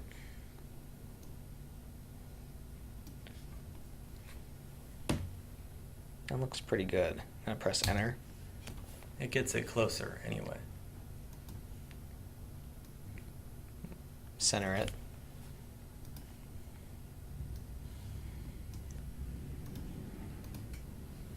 And crop it. Now if you wanted to change out the background color, you could use the pen tool or magic eraser, different ways to do that as well. Yeah, for something like this, I would most likely use the pen tool.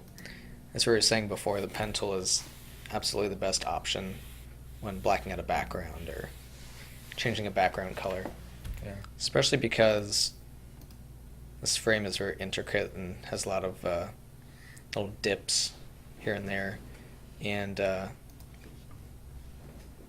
pen tool is definitely the most accurate. Okay. So let's see those other transform tools. Because you could almost do the same thing what you just did with the scoop.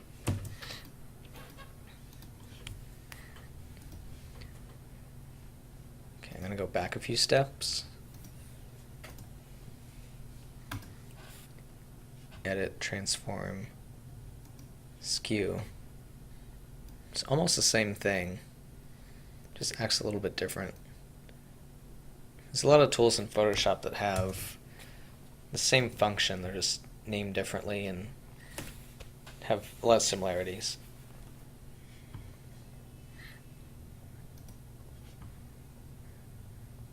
See that warp tool?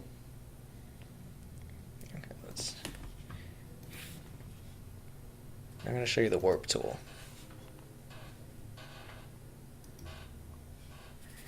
You can see it's a little bit different. It actually has control points where you can warp only certain parts of the image. If I click on this control point right here, scroll up a little bit, you can see that just this section of the painting is being warped. You can warp it out, or back in. This definitely helps when you're trying to get two images to look like they belong together. Or Command U will bring up the hue saturation, and this is something I definitely use with every picture that I produce on here. The hue will change color mode. Right now it's reds and purples to blue. Go back. If you want it to be natural, you can press 0. What's cool right in the center. What's cool about this is not so much adjusting like this painting. Like the painting, that's pretty much true to what it looks like in life. But let's say you brought in a portrait of somebody and you just want to mess with the colors before you tattoo. You just want to make something up that's going to look cool and different. You could play with the hue and saturation. Yeah, say if you've taken a picture and the color isn't accurate, maybe it's a little bit too vivid, you can adjust that as well, taking the saturation down. If you take it all the way down, You have black and gray. yeah, it takes all the color out of it. Or if you turn it up, it's going to make ridiculous cartoony looking colors. Yeah, but that's something that you could play around too with an image. Before you tattoo, you might want to bump up that saturation just so the tattoo could be a lot funner and bright or crazy, you know. So all these things you could just play with, you know, before you start tattooing with anything you're gonna do. So sometimes when you're using Photoshop, it'll quit on you, and you'll lose your file or your file information. You definitely want to keep saving it in increments. Every time you do something critical, save it. It's a really fast way to do that is just pressing Command S, just saves it. So I'll do that throughout an entire piece, just say every like 10 to 15 minutes, just so you don't lose your file. Another good one is Command P, which brings up your print options.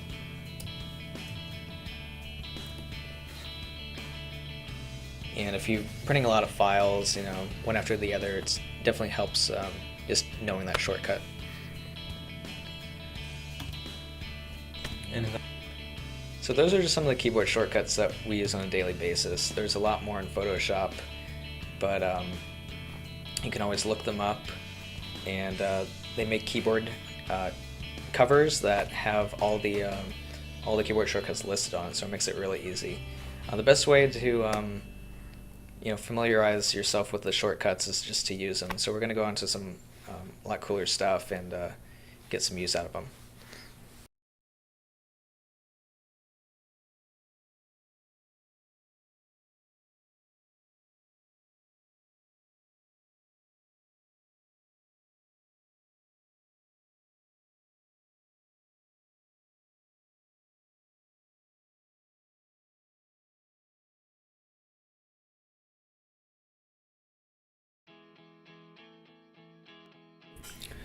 all right, so now we're gonna get more into intermediate Photoshop technique.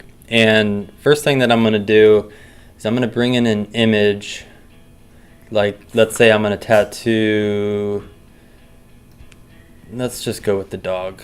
It could be a person, animal, and I talked about this on my animal style DVD, and it's basically when you have an image that's flat. You know, you're going to print it out on a piece of paper, so it's basically flat. But when you make your stencil, it's going to end up wrapping around your arm, almost like wrapping around like a cylinder type shape. And what that does is it makes your stencil or the finished product longer and skinnier. So to avoid that, what I figured out what you could do is widen your image in Photoshop before you start. So I'm going to take this, I'm going to press Command T and then just widen it a little bit. So you could tell that this dog to begin with was a little bit skinny, where I know this dog, this is my dog, and her head is a lot wider anyway. So if I were to put this on an arm, it's going to look even skinnier because of that flat piece of paper that is now wrapping around something, and it just looks weird. So this will prevent that from happening. So, and I could widen it even up to about that much. I could even go more. I know this dog, so I know, but let's say I didn't know the person or the animal, I would go about this wide. But since I know her and I know she looks a little wider, I'm gonna go even a little extra, because I know once that wraps around your arm or your leg or the client's leg, that it's gonna it's almost like an optical illusion. It's gonna look more natural now. So I'm gonna print it this way, make my stencil this way, and this is what I'm gonna work off of. So it's a cool little trick to know. And then, so once you got it like this, you know, you just press enter. Then I would probably go and crop it a little bit and then just print it. And usually when I go to print, we could just do this real quick. When I print, now this is on a Mac, of course, but I'll usually go like my height, like around 9, and then I could just play with this a little bit and go bigger, wider. If I could also uncenter the image, go like that, and then when I go to print, it tells me it's some clipping will occur, but I don't mind. And I always print plain paper best, and that's what I'm gonna make my stencil off of. And then when I'll print one more of these on photo paper, best quality, and that'll be my actual reference that I work from. So that's that. Another thing that I would like to show you guys, let me exit out of this.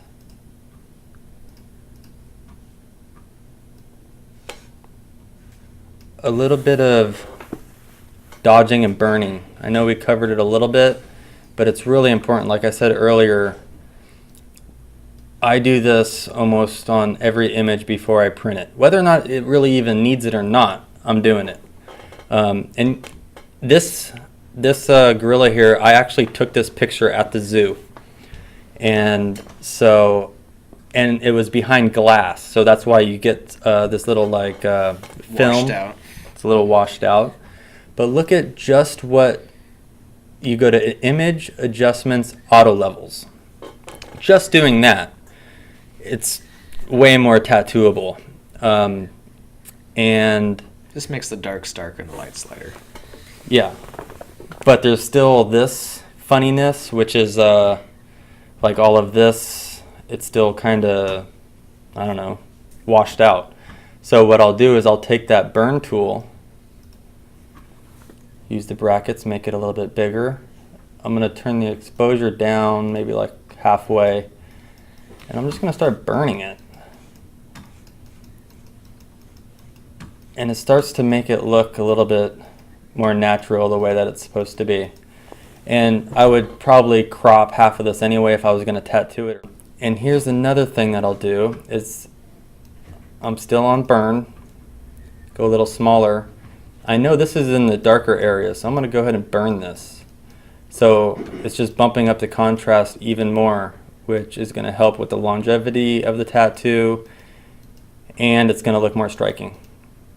So you can see that. And then the only other thing that I see here is there's some blue right here that it just stops and there's no blue up here. So what I'm going to do is I'm going to go to my brush. I'm going to do soft light. I could hit command, or no, I'll hit option and just pick a blue color in here. Let's go a little bit brighter, like one right in there. And then I'm just gonna, okay, the opacity is at 100%. I'm gonna lower that to about 50, so I just press 5. And now I'm gonna bring some of that blue up, so that now it doesn't have that weird straight line that looked funny. And I could even come up here and start adding more and have fun with it. You know, there's not a whole lot of restrictions. And I didn't like what I just did, so I'm going to press Option Command Z to take it back. And then I still think I could burn a little bit more in the eyes, so I'm going to burn a little bit more like that. And you could see what it's doing. And then I'll tattoo it like this, and when I tattoo it, I'll probably bump it up even more. And then probably the final thing that I'm going to do to this, it's almost ready to be printed out, and either for painting or for a tattoo. The last thing I'm going to do is there's this little bit of green on this ear. I'm going to press Option. Well, first I selected my brush. I'm going to press Option, click. Now I have this green color right here. Now I'm going to go over here. The opacity is at 50%, which is pretty good. I'm still on soft light, which is okay. But now I'm bringing some of this green over there too. I'm going to go to normal. It's just going to add a little bit more color and flair for the tattoo or painting. And then since there's this blue shine on the face, I'm going to add some blue on the outside too. So I'm just going to hold Option, click a blue. That was just on the nose.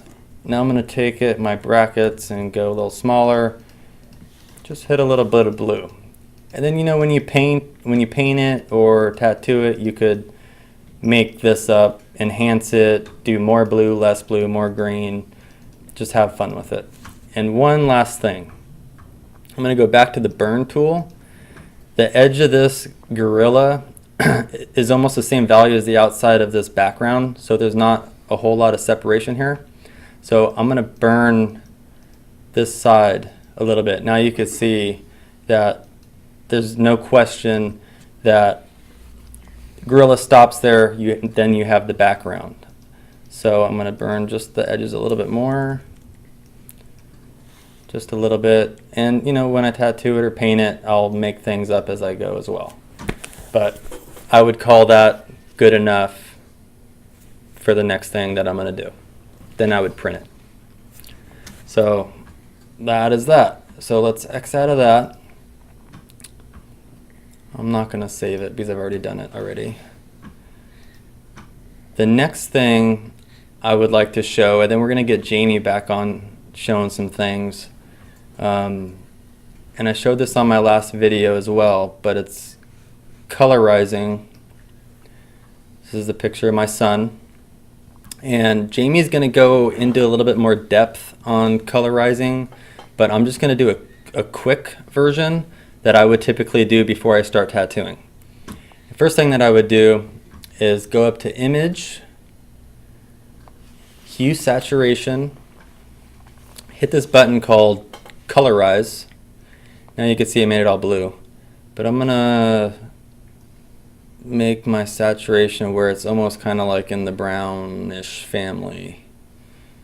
Maybe like right about there. Sepia. That's almost, you could use that as a sepia tone, pretty much. Browns, ochres, all browns, and that could be a good sepia. But I'm going to do a little bit of color overlay over a few different spots. Let's start with his lips, because I know his lips aren't brown, they're a little bit more pinkish. So I'm going to go with my brush. I'm going to do soft light and brackets smaller. I'm going to choose a little pink color, maybe around there-ish. And I'm going to lower the opacity a lot on this one because I don't want it to look like he's got lipstick on. On a girl, you could definitely bump it up more, and get away with it, but not for a little boy. Another thing, I could make his shirt or his little flannel that he's got on a different color as well. Like I could take some blue. It could be any color, but I'll just do like a blue. Let's go here. Make this bigger. And then just start doing some color overlay. My opacity is only at 17%. That's why it's taking me a lot more clicks to get it to where I want. If I hit the 7, now I'm at 70%. You could see it's a lot more colorful.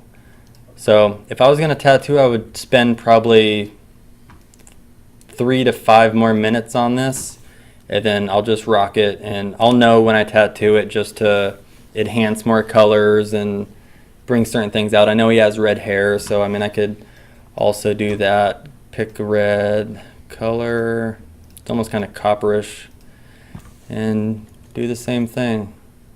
Let's lower the opacity. Kind of like that. That's going to get it close enough. If you're on a time crunch, this would be the best. That's I can make his cheeks a little rosy. There's all different things that you could do, but that's almost good enough to start tattooing. And like I said earlier, I do burn and dodge on almost everything.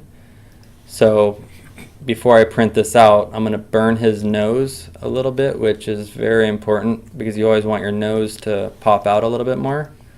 So I'm going to burn his nose a little so it comes forward and it doesn't get lost. Maybe a little there because this picture is just a little bit washed out, but it's not bad. I'm going to burn this. This is, again, just going to make the tattoo look a little more dynamic and hold up better over time.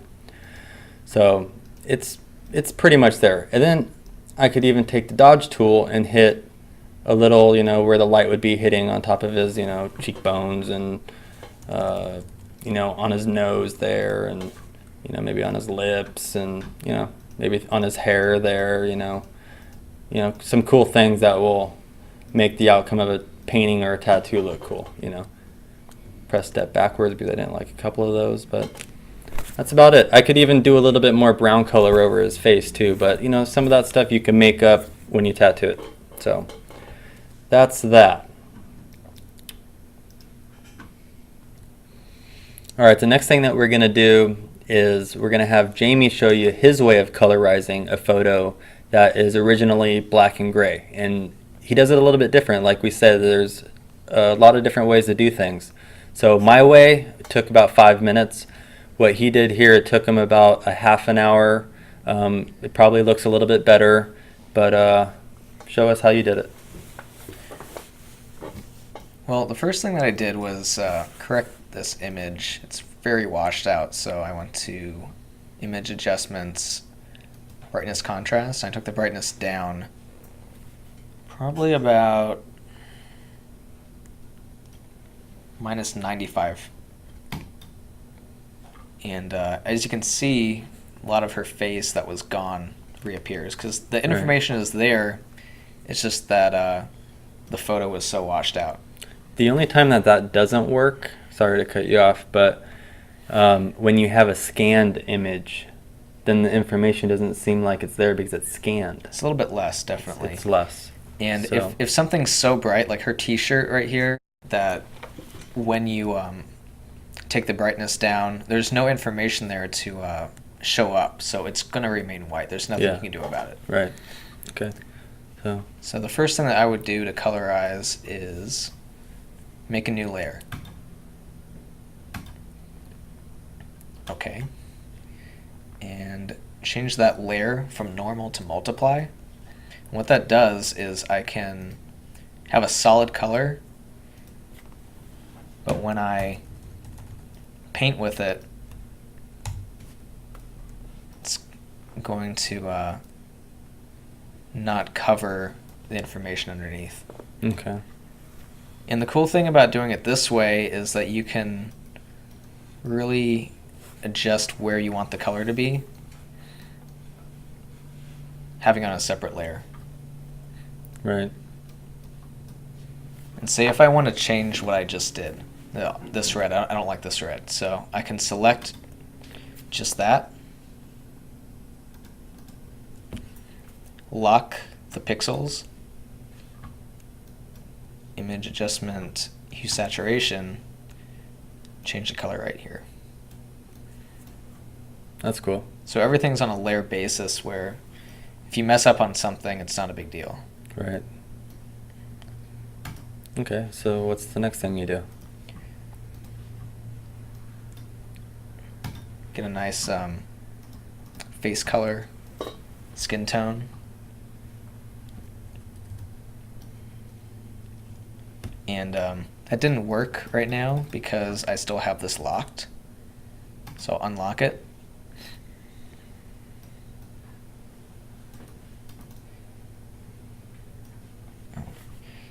And you know what? Something else I should mention, I still have soft light selected. And that's why I'm getting this weird yellowing on her cheek. So I'll take it back a step.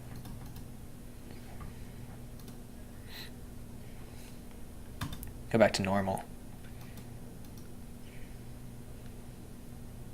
Unlock that. And I can keep clicking and it's not going to change the color hue at all. It's going to Right. remain the same throughout.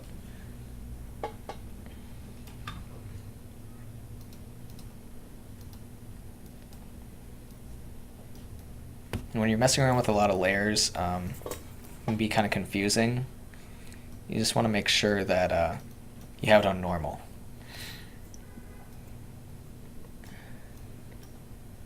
Because you can get some weird results.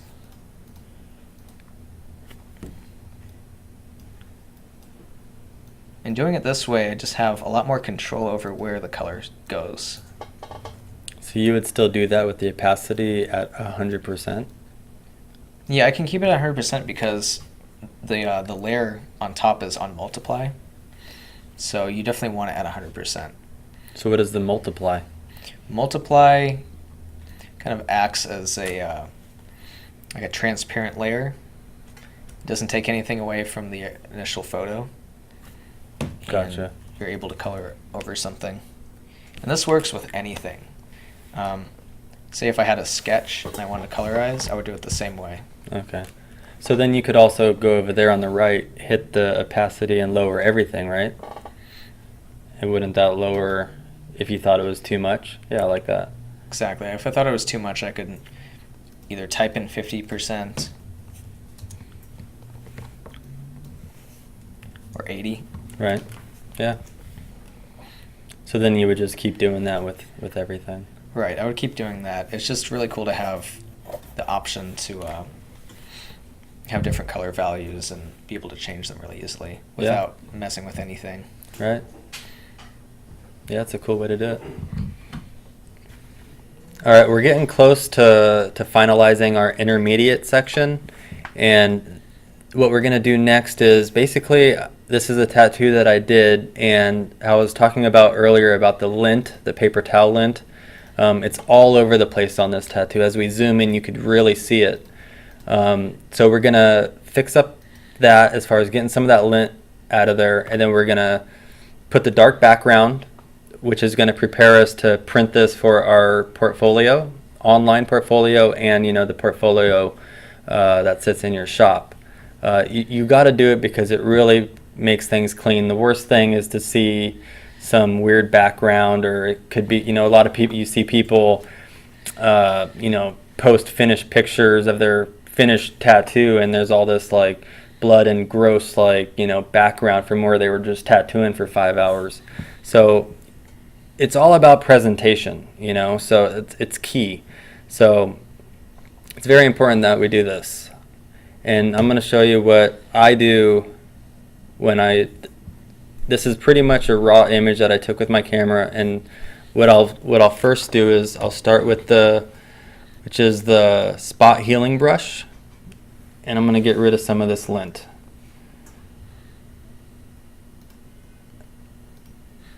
which is, we'll say it again, it's taking the information that's around here and it's just, healing, spot healing. It's basically kind of like what it sounds like. And just make sure that your brush is not going over so much of the where the spot is, because then it's going to start to look kind of funky. Yeah, I mean, yeah, you definitely don't want to like overdo it, and but it's worth taking a couple minutes and doing this, and because some of this looks like it could be a white highlight, and I know that's not a white highlight because I just did this tattoo. That's not a white highlight right there, so I'm gonna get rid of it. That's how it looks. I'm not trying to fix things or anything like that. It's just it's all about presentation and to make it look like how the tattoo looks. That's the important thing. So obviously I could sit here and get even more critical and hit a lot of these little ones that you see, but it's pretty good. Sometimes I get crazy with it. That's a pretty big one right there. Even down here, I'll get rid of some of these. So the next thing I'll do is black out this background. And one important key factor to remember is when you use black on your background here, don't use solid black. Use like a shade, like almost black, just a shade lighter. And what really dark gray. Really dark gray, almost black. But what that does is it doesn't mess with your true blacks that's in the artwork. It makes your black stay true, because if you got too much black, like too solid black on the backgrounds, then it's going to make your true black in your piece dull looking. So you don't want to do that. So I'm going to have Jamie go ahead and use the pen tool, and let's get this wall gone with a nice background.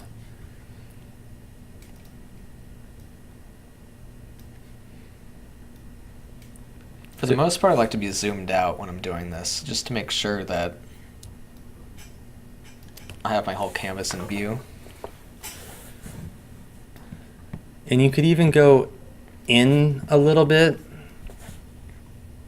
It's not horrible, because sometimes in certain lighting conditions there might be a really light, like a bright light shining on one side of the arm, and you could bring the pen tool in a little bit, which will hide some of that. Plus, when you make your selection and do the path, right? Mm-hmm. Then you could feather it, and then it'll bring it in even a little bit more. So you could see how he's actually clicking inside the arm a little bit. So he's just about done with this. If you find that, see, I went in a little bit too far on this one. Well, that's fine. I don't have to go back a step. I still have it selected. I can actually use the arrow keys to push it closer or further away. That's a cool little trick. We'll do Z, back a couple steps. And then go to finish it off. And you can see that he's doing both sides at once. You could do one side then the other, but you might as well do both at the same time. Also, you'll know when your path is completed because the control points go away. So once it's done, I click on Paths, right click, make selection. Do 5. I like 5. 5 is good. Click OK. And right now, I know that I have the inside of this arm selected, which is not what I want, because it's only going around the arm. So inverse. I want to do selection, select, inverse. Now you can see it's 2 separate things that are selected. So now go ahead and do the brush, select your color. And I'm clicking just a dark gray. It's right over black. Black is all the way in the corner. That's this black. corner or this corner, it's the same black. So I want gray.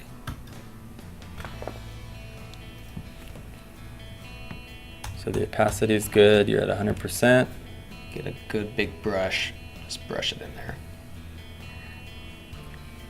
And you could almost even go a little bit lighter than that. That's almost still a little bit too black. Right. And if you feel it is, you could just go back and do it again. Good. Now you're a little bit grayer. So try that now. That's good right there. That's a really good color. And a lot of people do gradients. You could do a gradient from one corner to the other that's like dark black, or it could be a little texture. I've seen guys do that too, where it's real faint, little grayish black, you know. But this is real good right here. Yeah, say if I wanted to kind of complement this tattoo by picking a really dark blue and that close to black gray with a gradient. I'd probably go a little bit darker than that though. So I'll pick a darker blue, Yeah, I'd go darker. start up here, hold shift to make sure my line's straight, and drag. Do a longer strip. That's better. That's nice. I've never done it like that, but I actually like it. I might start doing it that way. Now the other thing that I'll do, I'm not quite done as far as, you know, making this my final. I'll go to image adjustments. Now there's a fine line with this because a lot of people say don't Photoshop your tattoos. And it's true, you don't want to Photoshop. And a lot of people think that when you Photoshop your tattoo, your finished tattoo, that you're doing something to it to make it different, to where You're faking it. you're trying to fake it and enhance it. That's not the case. That's not what is good to do. You don't want to do that, and definitely don't overdo it. There are some people that overdo it. But this is what I do pretty much on everything, because my camera, I mean, I'm not a professional photographer, you know, so I get decent photos, but I use Photoshop just to help it just a little bit, because this tattoo looks a little dull than it actually did in real life. So I'm not going to say, whoops, I got a bad picture, so I'm going to print it that way and, you know, show the world, you know, because I got a bad picture. I want to show the world how the tattoo actually looked. So one thing that I always do, sometimes auto levels is way too much. If you want to try it, you can. You do auto levels. It's decent, but it still overdid it. You could fade it down. Go to edit, fade auto levels, and I'll go down to like 24%, 20, you know. That's closer. That's one way of doing it. So now I just went back. So I'm going to go step backwards. So now we're back to where we were. This is another way that I do it. This is the way that I usually do it. I'll go to curves and click right here and go down the center and pull it this way, right there. Just a tiny bit. Press OK. Then I'll click this, and then I'll do a little croppage. Image, crop. Now I'm ready to print. That's pretty much good to go. I would go File, Save As. I would save it as a large. I have a folder called Large Tat Pics, so that'll go into my large tattoo pics that I use for magazines, that I'll send to magazines, or if I'm making flyers or anything that I need a large file for. So that'll go into large tattoo photos. And that's within a folder that has other folders. Like if I wanted to, well, my next thing would be to make this smaller. So I'll go to image size. So I already have it saved for my large photos. So now I want to save it for my online social networking, MySpace, Facebook, all that good stuff. So now I'm going to take the width, go down to about usually around 450. Actually, let me cancel that for a second. Let me start that over. I'm going to go to image size, and I'm going to hit constrain proportions. So I'm going to change this, and it's automatically going to change this. So I'm going to go to about 450, which changes that. So now I'm going to zoom back in. I'm going to press F, because right here at the top, it's saying 66%. Actual size is 100%. So now that's actual size.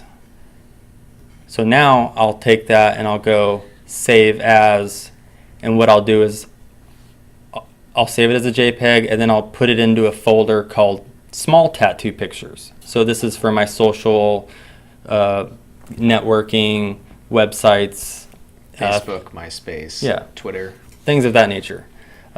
Also, what I'll do sometimes is I'll drag a watermark on there. You can make a watermark in Photoshop where it could be your name, it could be your website, and then you just drag that into Photoshop, drag it into there. You could change the opacity, you could lower it a little bit. Then make sure you save it as a JPEG, because once you bring that in, it creates another layer. So you're going to save that as a JPEG. So I would save this as a small tattoo picture, press save. I'm not going to save it right now. I'm going to show you something else. So now I'm going to have this saved as a large tattoo picture, a small one, and then one other thing that I do is for my actual website, you go to Save for Web and Devices. And what that does is it brings up this little double screen here, and if it doesn't show two of them, you could, there's a setting somewhere around here that says show, right here, it says 2 up. So this is the original, this is what it looks like. It almost like decreases the quality just a little bit, but right here I'm going to raise the quality to 100%, and then just press save, and then I'll save it into a different folder which will be called my website pictures. So now I'll have 3 folders. I'm not going to save it, typically would, but I'm still going to use it to show you something different. So your webmaster will always recommend you to do this, because what it's going to do is help your pages load faster. If your image is too big, or the resolution's too high, or what have you, it's just going to take forever to load your page. So I'm going to show you one other thing, and that's to make a thumbnail. Now I know a lot of people have websites, and the thumbnail is the small little image that people click to view the bigger image. Okay, I go to File, New, change the resolution to 72. Always website stuff is 72 resolution. Height is 75. Width is 75. So I'm going to press OK. Here's my thumbnail. Now what I'm going to do is I'm going to click this, and I'm going to drag this into my thumbnail. I'm going to expand this. I'm going to press Command T, hold Shift so things stay in proportion, and I'm going to pull my mouse down, holding Shift, down a little ways, and you could see that it's in proportion. That's about the size of... It was originally. It's not changing it at all. Right. So now I'm going to pick where I want my thumbnail to be, where I want this image to show. I could shrink it, I could keep it bigger. I kind of like this bow, so maybe a little bit smaller. Keep it right about there. This could be my thumb. So you pick the favorite part of your tattoo to be the thumbnail. 'Cause Yeah. sometimes it's not all going to show in there. Right.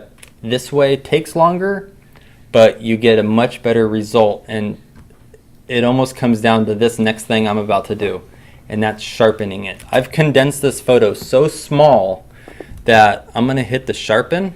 I'm going to go to Filter, Sharpen. Jamie likes to use Smart Sharpen. I like to use just a regular sharpen. I'm going to hit Sharpen.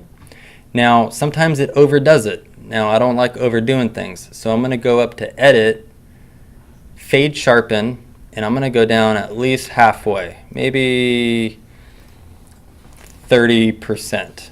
So now it doesn't look like I'm overdoing it. That's how it looks. It's just a smaller version. I'm going to hit OK. I'm going to go to File.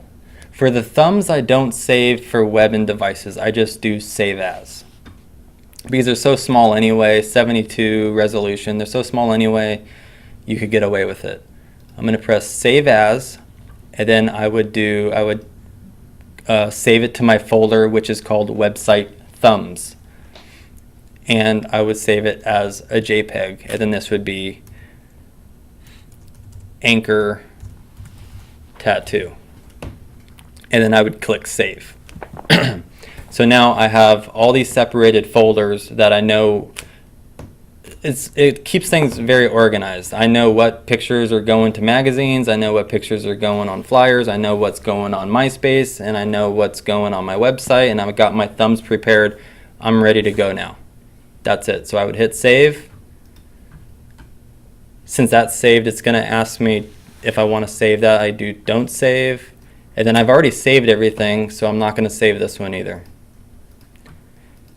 And then usually I keep my folders, which would be in here, pictures.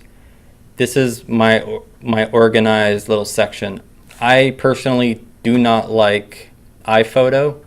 I use the folders. It stays much more organized. Here's my large tat pics right here. This is all my pictures that are full size. You could see the pixel. 300 DPI, right? Yeah. And then I have, my small tattoo pictures, small tat pictures. That's for my online. I have my website pics and my website thumbs. Those are all 72 because they're going on the web. Yes. And that's it. It keeps things very organized. Somebody wants a tattoo, if somebody calls you and says, hey, send me a picture of the dog, I need it for the magazine, I know exactly where it is, So it's good to be organized. I think the very last thing that we're going to talk about is something that a lot of tattoo artists I think will use. Some of you guys may already do it, but let's show you. So press F, F, F. Get rid of that.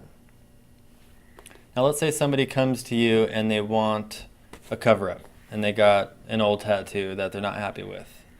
So I'm going to drag this into Photoshop. Now, I used to do this a lot more when I used to do a lot of cover-ups and things of that nature.